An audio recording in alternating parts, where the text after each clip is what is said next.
समय में भी जब हम कांग्रेस में थे उस वक्त भी एक सर्वे हुआ और सर्वे के आधार पर चौधरी कुलदीप बिश्नोई जी ने मेरी पैरवी की और उन्होंने मुझे टिकट दिलवाया। वो पैरवी इसलिए उन्होंने की कि तमाम वो मापदंड उन्होंने उसमें देखे कि 36 बिरादरी के लोगों के साथ तालमेल मेरा अच्छा था और मेरी एक सोच थी कि मेरी व्यक्तिगत सोच ये है, जनहित की सोच है मेरी, व्यक्तिगत लाभ के लिए नहीं। इसलिए कुलदीप जी ने मेरी बात का स्टैंड लेते मुझे टिकट दिलवाई। आज भी मैं कहता हूँ, मुझे अति विश्वास है कि भारतीय जनता पार्टी भी जब सर्वे करवाएगी तो मैं समझता हूँ कि वो तमाम मापदंड वो जब देखेगी तो वो जो लोग फॉलोइंग जिसकी बढ़िया है और हमारे नेता चौधरी कुलदीप बिश्नोई जो हमारी पैरवी करने वाले सबसे बेहतर नेता हैं, मैं नहीं समझता कि मैं टिकट की रेस में पीछे रहूँ।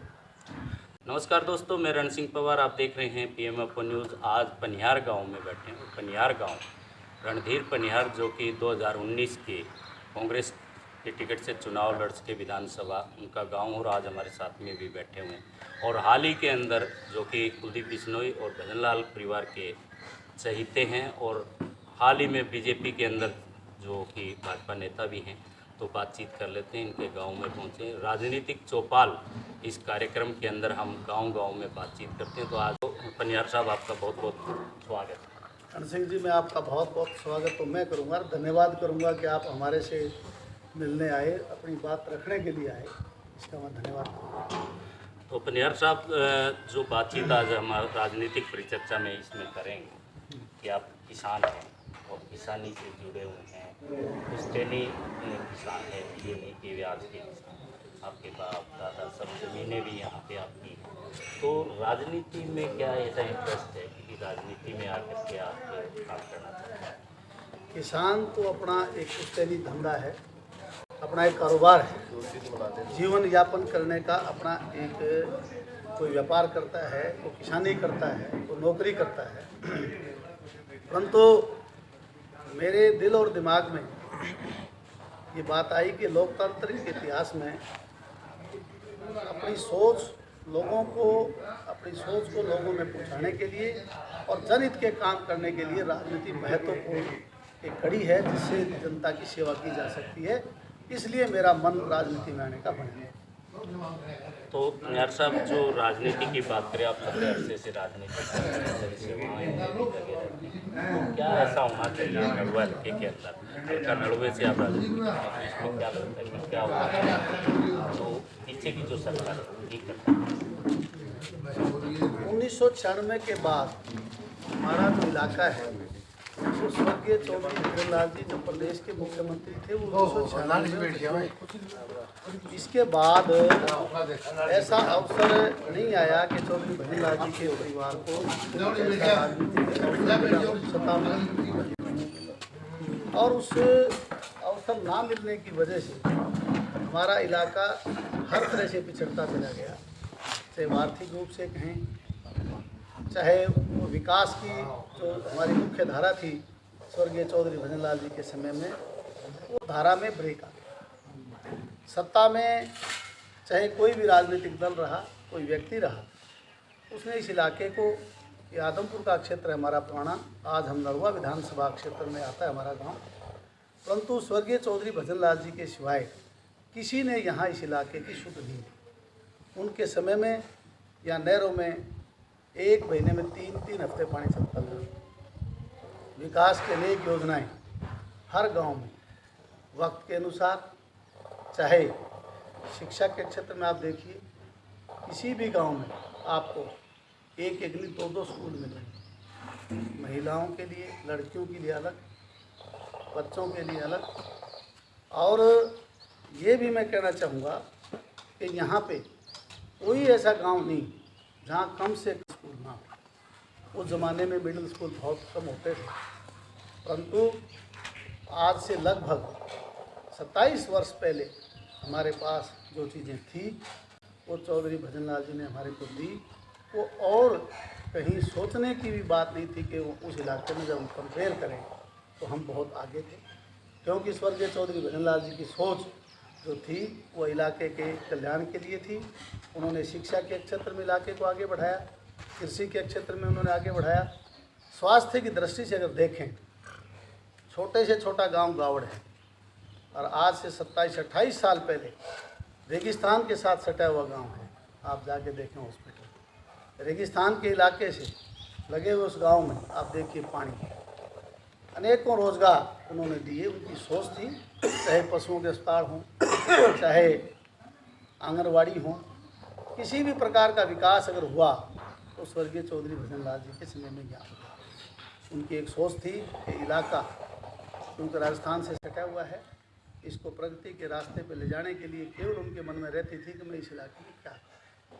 परंतु दुर्भाग्य की बात है 1996 के बाद हमें अवसर प्राप्त नहीं हुआ और अनेक ऐसी योजनाएं अधूरी रह गई। जिस प्रकार से पानी का बहुत बड़ा जो यहाँ अभाव है वो इसलिए है कि आने वाली जो सरकारें थी भजन लाल जी के बाद से कोई भी रहा उसने हमारे पानी को काट दिया। खास करके भूपेंद्र सिंह हुड्डा जी के शासन में हमारे यहाँ जो 3 हफ्ते पानी चलता था वो टेलों पे तो जाने का सवाल ही नहीं, 1 हफ्ता जो करने का काम किया। और उससे पहले प्रदेश के मुख्यमंत्री के रूप में ओम प्रकाश चौटाला जी ने भी हमारे साथ ऐसा ही किया। केवल चौधरी बंसीलाल जी जो ऐसे थे जिन्होंने भजन लाल जी के इस इलाके के साथ पानी के मामले में भेदभाव नहीं किया। तो ऐसा क्या किया जा सकता है कि जो ड्राई एरिया बहुत सारा रहता है उस पर और ज़्यादा पानी की व्यवस्था जो हो उसके गाँव में? मैं प्रदेश के मुख्यमंत्री से अभी हाल ही में चौधरी कुलदीप बिश्नोई जी के साथ भी और एक बार अकेला बैठ करके मैंने मुख्यमंत्री जी को कुछ ऐसे सुझाव दिए थे। 7 सुझाव मैंने दिए, उनमें से एक सुझाव पानी का भी था। 7 सुझाव इस प्रकार के थे, वो प्रदेश के हित की बात थी, प्रदेश के लोगों की थी। और एक जो सुझाव था वो पानी के मामले में वो हमारे नलवा और आदमपुर के लिए था। 7 सुझाव मैंने जो दिए उनमें सबसे पहले जो मैंने महसूस किया प्रदेश में कि जो महिला अगर किसी गुजर जाती है तो उसके पति की पेंशन दी। मैंने मुख्यमंत्री जी से प्रार्थना की, मैंने 7 वो डिमांडें थी और मैं 6 महीने की 8 तारीख को मुख्यमंत्री जी से मिला तो उसमें पहली मेरी मांग ये थी कि उन विधुर लोगों की पेंशन की जाए और जो 40 से 45 साल से ऊपर के जो बच्चे हैं जो अविवाहित हैं उनकी पेंशन की जाए। उनके कारण काफ़ी थे और लॉजिकल बातें थी जो मैंने उनके सामने रखी थी, परंतु वो मैं आपके विस्तार से इसलिए नहीं बता सकता कि इंटरव्यू बहुत लंबा हो जाएगा। मैंने ये भी महसूस किया था कि शहरों की तर्ज पर गाँव में भी, क्योंकि हमने खुद महसूस किया, मेरे दादा स्वर्गीय गंगाराम जी, मेरे पिताजी, मेरे ताऊ जी, मेरी माताजी ने भी सेवाएं की गांव की और मेरी धर्मपत्नी भी सरपंच के रूप में जब काम कर रहे थे तो उनको पता था कि इलाके में और गांव में क्या क्या दिक्कतें आती हैं पंचायत के सामने। जैसे सफाई के लिए हमारे पास कोई संसाधन नहीं थे। मैंने मुख्यमंत्री जी से कहा कि शहरों में जब आप सफाई के लिए ट्रैक्टर और गाड़ियाँ देते हो इसी तरह से पूरे प्रदेश में ये साधन उपलब्ध करवाए जाए। मेरी इसके साथ साथ सोच थी कि गरीब व्यक्ति जो आज बेचारे उनके बैठने के लिए घर नहीं है, उनके पास प्लॉट नहीं है, आमतौर पे ग्रामीण क्षेत्रों में आप समझते हैं कि जो ज़मीनें जो हमारी सरप्लस की जो ज़मीनें होती हैं पंचायत लैंड जिसको कहते हैं, उस पे आमतौर पे लोग खाली ज़मीनों पे कब्जे करते हैं। इससे अच्छा जो लोग जिनके पास भूमि नहीं है उनको मुख्यमंत्री जी के संज्ञान में मैंने ला करके कहा कि उन लोगों को वो ज़मीनें दी जाएँ जो 18 वर्ष से ऊपर कोई भी व्यक्ति अगर भूमिहीन है तो उसको प्लॉट दिए जाएंगे। इस पर भी मुख्यमंत्री जी ने संज्ञान लिया है। इसके साथ साथ मैंने कहा जो अनकमांड क्षेत्र है जो टीले पड़े राजस्थान की तरह से हमारे इलाके में, इनमें स्वर्गीय भजन लाल जी के समय में बारों से पानी लगता था। तो मैंने मुख्यमंत्री जी को कहा कि आप इनमें दोबारा वही फुहारे चालू करें ताकि सारा क्षेत्र कमांड हो जाए। 1-1 इंच कमांड होना बहुत लाजमी है और वो कमांड करने के लिए अगर भाखड़ा का पानी नहीं है तो ये ड्रेन का जो पानी है इसको स्टोर करके और बारिश के दिनों में इस ड्रेन को जो हमारी ड्रेन पातन टोकस आदि क्षेत्र में आर्यनगर के इलाके में बहुत ज़्यादा वो टूट जाती है, जान माल की नुकसान करती है, उस पानी को आगे ला करके हमारे जो गांव हैं जो ड्राई क्षेत्र के गांव हैं, चाहे बेरिया है, पनिहार है, चौधरीवास, गावड़, गोरछी, सरसाणा, बासड़ा, बाड़समंद, बुढ़ाक, बांडाहेड़ी, डोबी, खारिया, छोटी राड़वास, बड़ी राड़वास, भिवानी रोइला, किरतान, न्योड़ी, छोटी न्योड़ी, बड़ी न्योड़ी, ये जाखोद खेड़ा इस इलाके जो इसके इलाके हैं, चाहे मोड़ा खेड़ा का क्षेत्र है, ये हमारा बहुत सा काफ़ी गांव और भी रह गए हैं। मैं उन गाँव में इस इलाके में पानी की बड़ी कमी है, उस पानी को ला करके और उस ड्रेन के माध्यम से और बड़े बड़े वाटर टैंक किसानों को 100% सब्सिडी के आधार पर दे करके उनको पानी का जो व्यवस्था की जा सकती है, ये सब्सिट्यूट के रूप में ये भी हो सकता है। मैंने मुख्यमंत्री जी से ये भी प्रार्थना की। और मेरी बात लॉजिकल इसलिए भी है कि जब ड्रेन बारिश के दिनों में O2 हेड तक पानी चला जाता है और वो पानी जाके वहाँ तबाही करता है। उस पानी को अगर इस इलाके में कम्पैक्स में अलग अलग क्षेत्रों में उसको स्टोरेज करके किसान को दें तो यहाँ किसान की माली हालत अच्छी हो सकती है। इस पर प्रदेश के मुख्यमंत्री ने चौधरी कुलदीप बिश्नोई जो हमारे इलाके के ही नहीं पूरे प्रदेश और देश के बड़े नेता हैं, उनके सामने भी और मेरे सामने भी उन्होंने तमाम अधिकारियों को निर्देश दिए हैं कि यह ड्रेन बनाई जाए। और जो अनेक पब्लिक के मुद्दे थे, जैसे राशन कार्ड से जुड़े हुए थे, आयुष्मान कार्ड से जुड़े हुए थे, जो लोगों को दिक्कतें थी, मैंने वो भी उनके सामने रखी। उन्होंने, मैं धन्यवाद करना चाहूँगा प्रदेश के मुख्यमंत्री का, उन्होंने इन बातों पर संज्ञान लिया और लगातार प्रयास कर रहे हैं। चाहे गांव-गांव जा कर के कैंप लगवा करके भी वो आयुष्मान कार्ड की बात हो, राशन कार्ड की बात हो, जो प्रैक्टिकल दिखते हैं उनको ख़त्म करने का काम वो कर रहे हैं। ये मेरी सोच है और वो सोच को मैंने प्रदेश के मुख्यमंत्री के सामने इसलिए रखा।